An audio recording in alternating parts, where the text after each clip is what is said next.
Phone tampering కు పాల్పడిన వారిపై చర్యలు తీసుకోవాలని మేడ్చల్ జిల్లా కాంగ్రెస్ పార్టీ అధ్యక్షుడు సింగిరెడ్డి హరివర్ధన్ రెడ్డి డిమాండ్ చేశారు.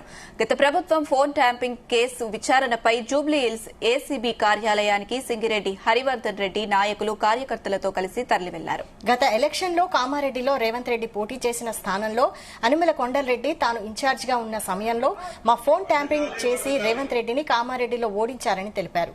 సుమారు 600 మందికి పైగా సినిమా వాళ్లు, లీడర్లవి ఫోన్ ట్యాంపరింగ్ చేశారని వారిపై కఠిన చర్యలు తీసుకోవాలని ఆగ్రహం వ్యక్తం చేశారు.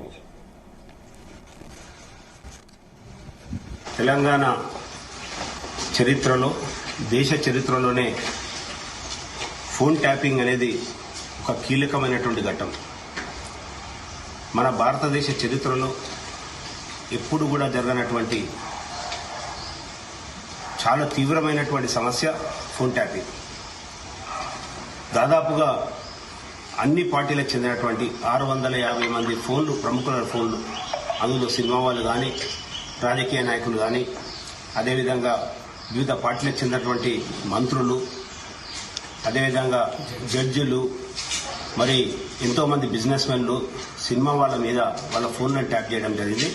అందులో భాగంగానే నా ఫోన్ కూడా ట్యాప్ అయిందని జూబ్లీహిల్స్ పోలీస్ స్టేషన్ నుంచి ఏసీపీ గారు నాకు ఫోన్ చేసి నాకు స్టేట్మెంట్ ఇవ్వాల్సిందిగా ఈరోజు నన్ను విచారణకు రావాల్సిందిగా కోరడం జరిగింది. అంటే మా యొక్క స్వేచ్ఛ, భావ స్వేచ్ఛను దెబ్బతీసే విధంగా, అంటే రాజకీయాలలో ఎన్ని తప్పులు ఉంటాయో అన్నీ కూడా పూర్తి స్థాయిలో వాడుకున్నటువంటి పార్టీ బీఆర్ఎస్ పార్టీ.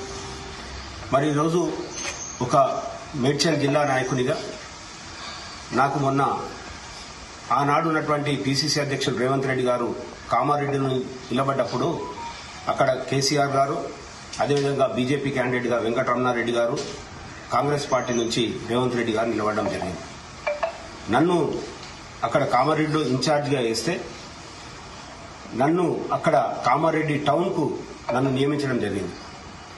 దాదాపుగా 80-85 వేలు ఓట్లున్నటువంటి ఆ టౌన్లో నేను రాజకీయాలు, ఎలక్షన్లు అంటే ఎత్తులు, పై ఎత్తులు, ఎత్తుగడలే ఉంటాయి.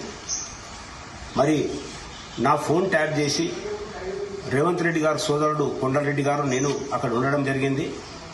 మరి వివిధ రాజకీయ నాయకులతో, మాకు ముఖ్యంగా కాంగ్రెస్ పార్టీ నాయకులతో మేము రాజకీయాలు చేస్తూ ఎన్నికల కోసం మేము చేస్తున్నటువంటి ప్రణాళికలను ముందే పసిగట్టి మరి నాడు రేవంత్ రెడ్డి గారు కామారెడ్డిలో ఓడిపోవడానికి ముఖ్య కారణం నా టెలిఫోన్ ట్యాప్ చేయడం. తెలంగాణ చరిత్రలో, దేశ చరిత్రలోనే ఫోన్ ట్యాపింగ్ అనేది ఒక కీలకమైనటువంటి ఘట్టం. 15 ఎకరాల లోపు ఉన్న రైతులకు ప్రభుత్వం శుభవార్త చెప్పింది. ఇప్పటికే 9 ఎకరాల లోపు భూమి ఉన్న రైతులకు బ్యాంక్ అకౌంట్లలో రైతు భరోసా నిధులు జమ చేసిన ప్రభుత్వం తాజాగా 15 ఎకరాల లోపు రైతులకు నిధులు జమ చేస్తోంది. ఈ మేరకు మంత్రి నాగేశ్వరరావు కీలక ప్రకటన విడుదల చేశారు. ఈ రోజు మరో 513.83 కోట్లు విడుదల చేసినట్లు తెలిపారు. మొత్తం 67.01 లక్షల మంది రైతుల ఖాతాల్లోకి